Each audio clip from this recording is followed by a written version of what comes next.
Apa itu yang memimpin pertempuran? Lho iku komandone Mbah Hasyim Asy'ari, tokoh majelis memberi komando. Arek-arek Surabaya, rakyat masyarakat bareng karo panglima-panglimane, senopati-senopatine, komandan-komandane, para ulama, para kiai, pasukane, santri-santri berbaur dengan masyarakat.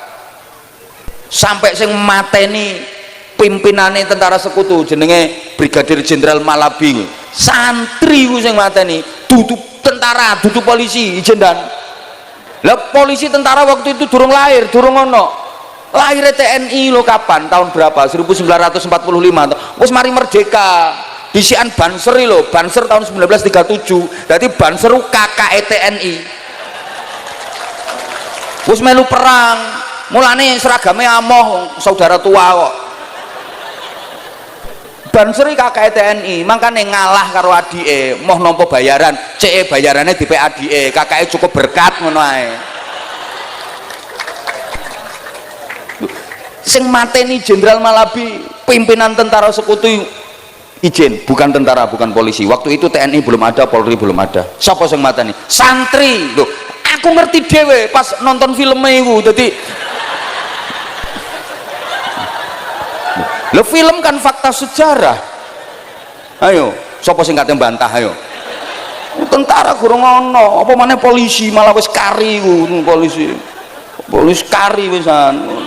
Gak tahu perang moro-moro dadi dan ramil. Enak. Perang ping piro iku. Sing kiai-kiai kae lho, kiai-kiai ku ikhlas kok. Berjuang wis gak kepengin pangkat, gak kepengin bayaran. Lho ngono lho. Lo masyarakat biyen manuti karo kiai dulu semua ke kiai, makanya kiai pula yang berhasil menggerakkan masyarakat untuk menanamkan semangat patriotisme melawan penjajahan.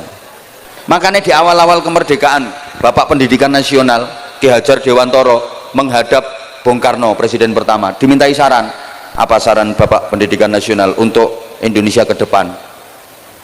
Paduka yang mulia Presiden Republik Indonesia, pesan saya, jangan pernah menomorduakan madrasah-madrasah, jangan menganaktirikan apalagi meninggalkan pondok-pondok pesantren, karena lahirnya Republik Indonesia ini cikal bakalnya adalah dari pondok-pondok pesantren.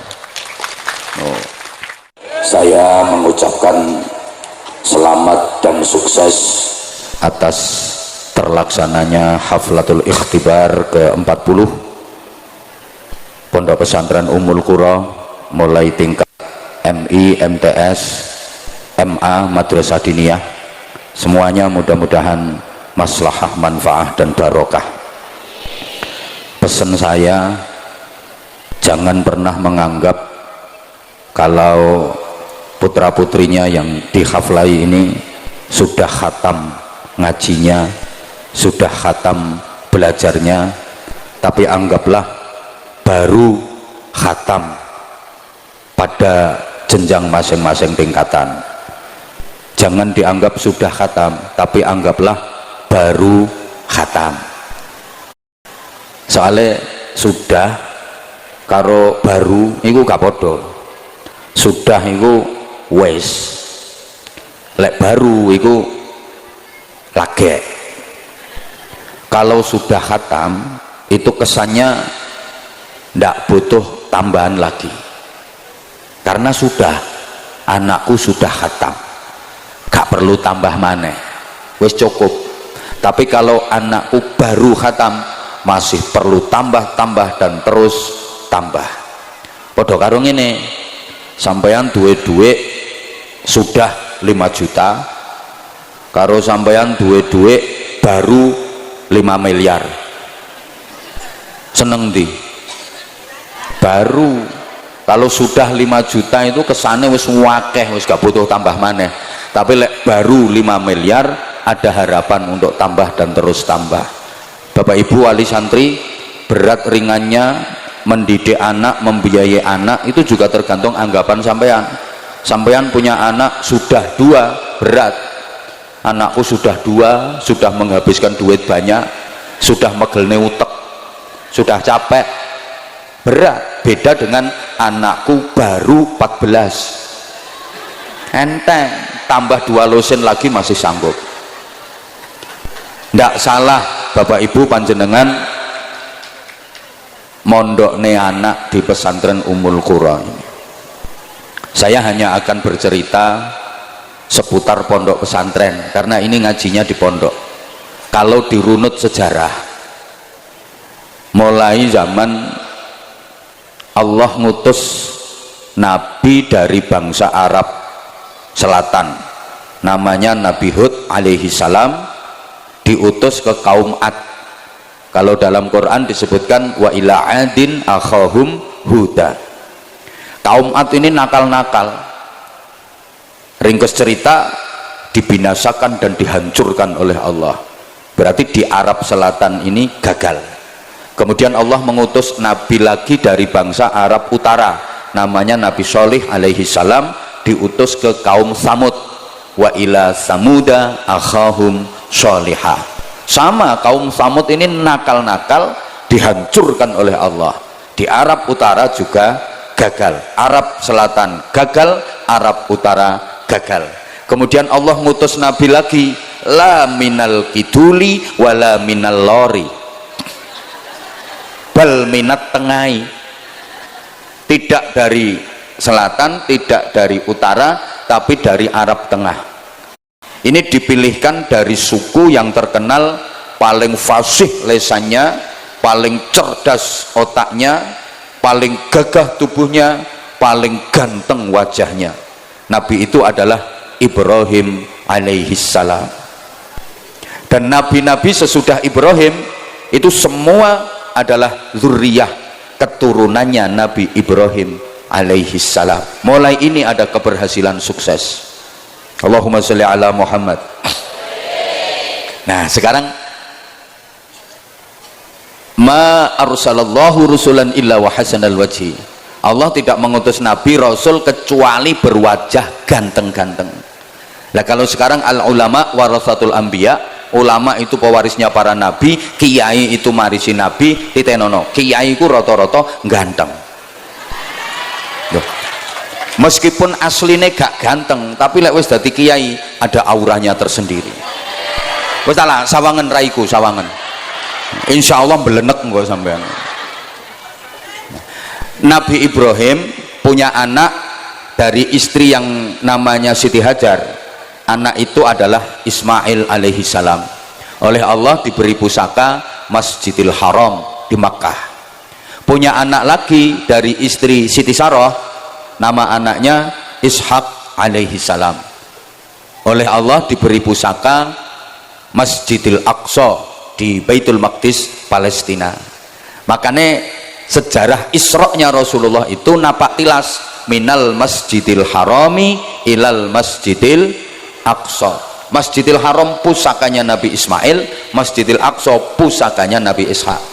Dari Nabi Ismail ini melahirkan bangsa Arab, bangsa-bangsa Timur Tengah, itu rata-rata keturunan dari garis Nabi Ismail. Kemudian Nabi Ishak punya anak namanya Nabi Yakub alaihi salam. Ini yang menurunkan Bani Israel. Ini bangsanya wong pinter. Bani Israel itu mulai biyen terkenal pinter-pinter, tapi serakah. Sampai saiki Israel itu serakah. Bukan hanya soal ekonomi, nabi pun mau dikuasai. Dulu kalau ada nabi yang bukan keturunan Bani Israel, direbut supaya jadi Bani Israel. Contoh Nabi Ayub alaihi salam, itu nabinya bangsa Eropa, diutus di Yordania. Akhirnya diambil cucu menantu oleh Nabi Yusuf, dinikahkan dengan Siti Rohmah, cucunya Nabi Yusuf. Kemudian Nabi Ayub diboyong ke Bani Israel. Jadilah kelompok lingkungan Bani Israel, bangsa Eropa kelangan nabi. Tapi lumayan, meskipun kelangan nabi, sudah pernah punya nabi. Daripada Indonesia setiap ada nabi pasti palsu. Sekarang aku nabi 2 hari lagi tangkap polisi. Itulah nasibnya nabi-nabi di Indonesia. Allahumma sholli ala Muhammad. Nah kemudian Nabi Ishak ini punya anak Nabi Yakub. Nabi Yakub punya anak ada yang namanya Ish. Dari Ish ini yang melahirkan bangsa Amerika, Eropa, itu rata-rata keturunan dari Ish. wong Prancis, wong Inggris, wong Belanda, wong Jerman. Itu kalau diurut ke atas nasabnya jelas, dari Is bin Yakub, Yakub bin Ishak, Ishak bin Ibrahim, gitu. Sing gak patek jelas nasabnya iki wong kene. Ya mungkin nek diurut menduwur iso tekan Raja Fir'aun, iso-iso tekan Bathara Kala. Israel ini bangsane wong pinter. Udah, sekarang Nabi Ismail punya pusaka Masjidil Haram, Nabi Ishak pusakanya Masjidil Aqsa, turun terus ke bawah sampai Rasulullah Muhammad Sallallahu Alaihi Wasallam. Begitu mau hijrah ke Madinah sampai perbatasan, Rasulullah bangun masjid namanya Masjid Quba. Ini masjid yang pertama dibangun dalam sejarah Islam. Masjid Quba juga menjadi masjid yang dijadikan Nabi sebagai rutinan tiap malam minggu.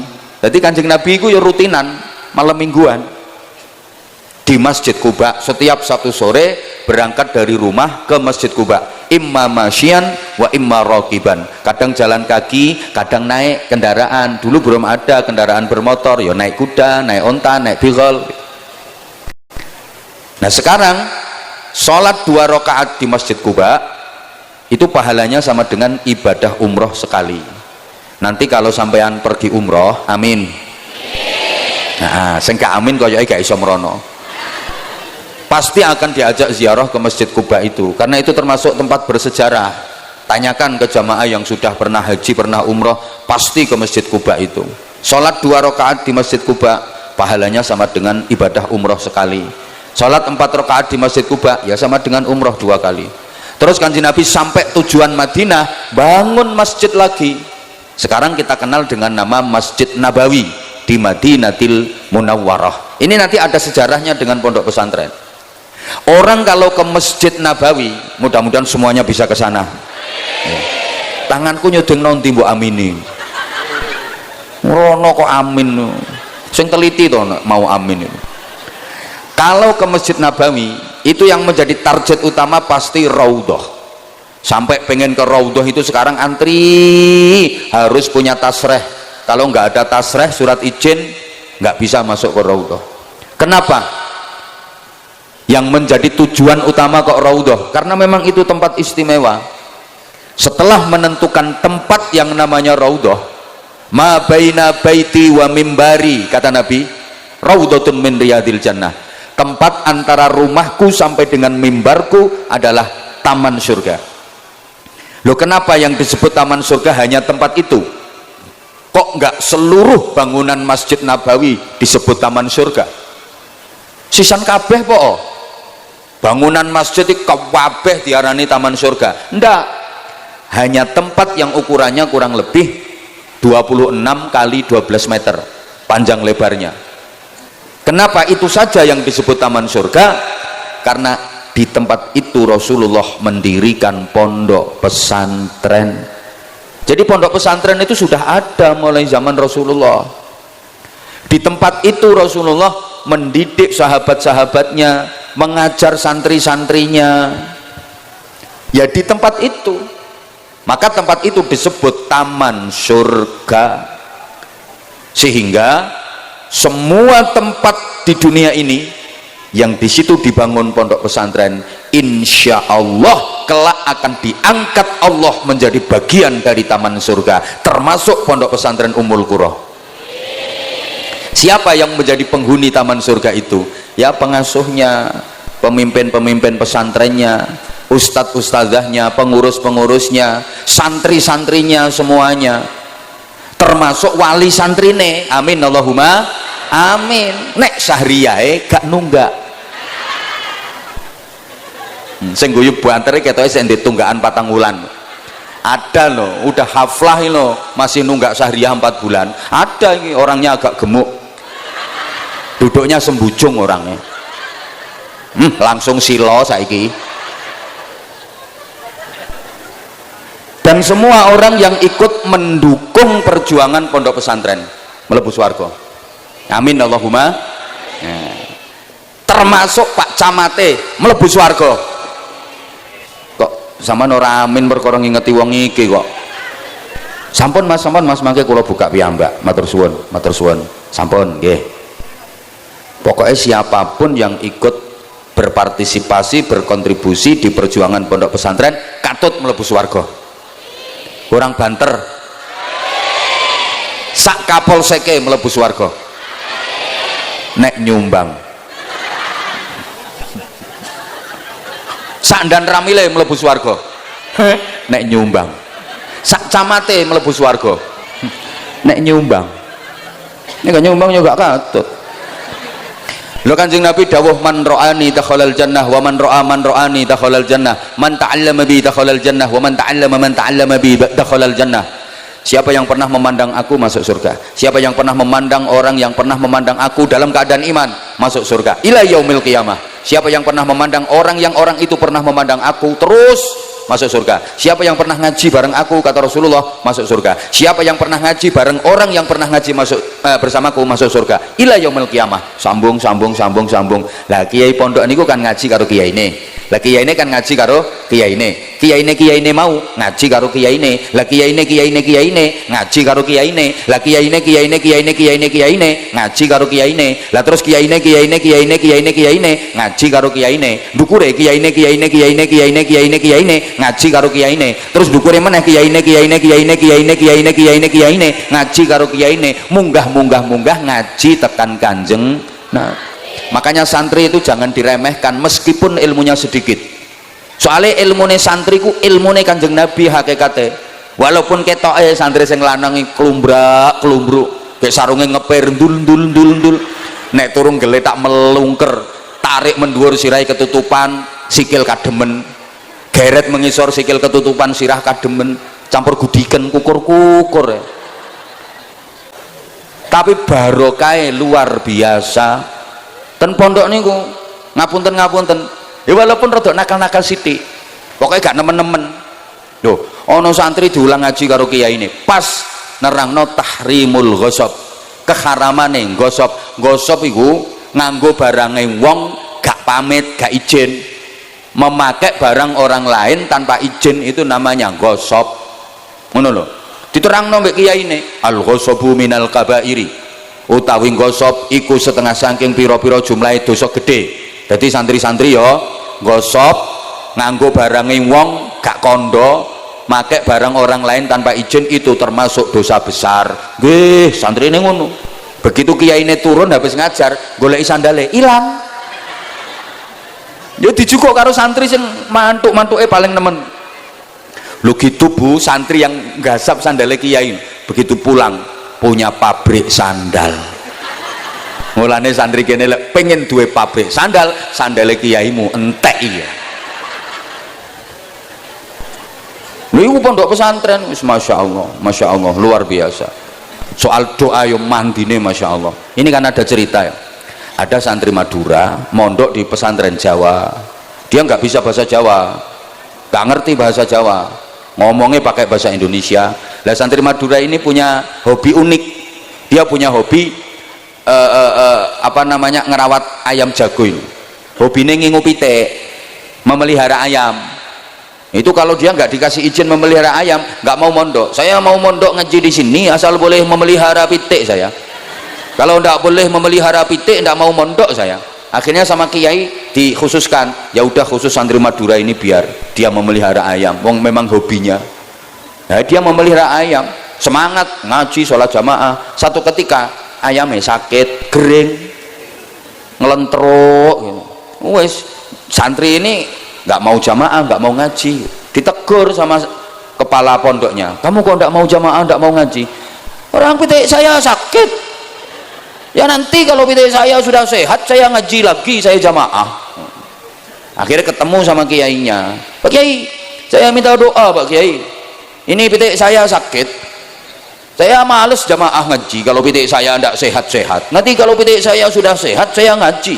Akhirnya sama kiai dikasih doa pakai bahasa Jawa. Dah gampang, pegang itu kepala pitikmu yang sakit itu sambil baca ini. Pitik. Nek urip nang waraso, nek mati ndang mateo. Saking mantepe ini santri Madura sama doa itu, kan dia nggak ngerti bahasa Jawa, langsung dia ke kandang. Pitik sing ngelentruk ngenderek pegang kepalanya, cek, PT. Nek urip ndang waraso, nek mati ndang mateo. Kuasane Allah. PT habis dibacakan doa itu saking mantepe, langsung jenggereng keluruk mabur pitike. Sehat seketika. Lah pitike sehat, kiyaine sing ngekeki donga gering. Kami sholat jamaah nggak bisa ngajar ngaji. Begitu santri anak Madura tadi mau ngaji, dia, kok Pak Kiai nggak ngimami sholat jamaah, nggak ngajar ngaji? Pak Kiai sakit. Waduh, saya belum terima kasih sama Pak Kiai. PT saya yang sakit jadi sembuh, saya belum terima kasih. Pak Kiainya sakit. Akhirnya dia sowan ke kiainya, mau mengucapkan terima kasih. Pak Kiai, terima kasih Pak Kiai. Setelah saya baca doa dari Pak Kiai, PT saya yang sakit langsung sembuh Pak Kiai. Kata kiainya, iya, PT-mu sembuh, sekarang aku yang sakit, tolong doakan ya biar aku sembuh. Ya kan pantas toh kiai sakit minta doa santrinya. Langsung dia berdiri. Begitu kiainya bilang tolong doakan aku biar cepat sembuh, langsung berdiri, sirai kiai ini dicekel, cek, ngetik PT. Lek urip ndang waraso, nek mati ndang mateo. Wah, kiai ini ketawa kepingkel-pingkel, wah, keringet drodosan metu kabeh, waras kiai ini. Loh, barokah mondok.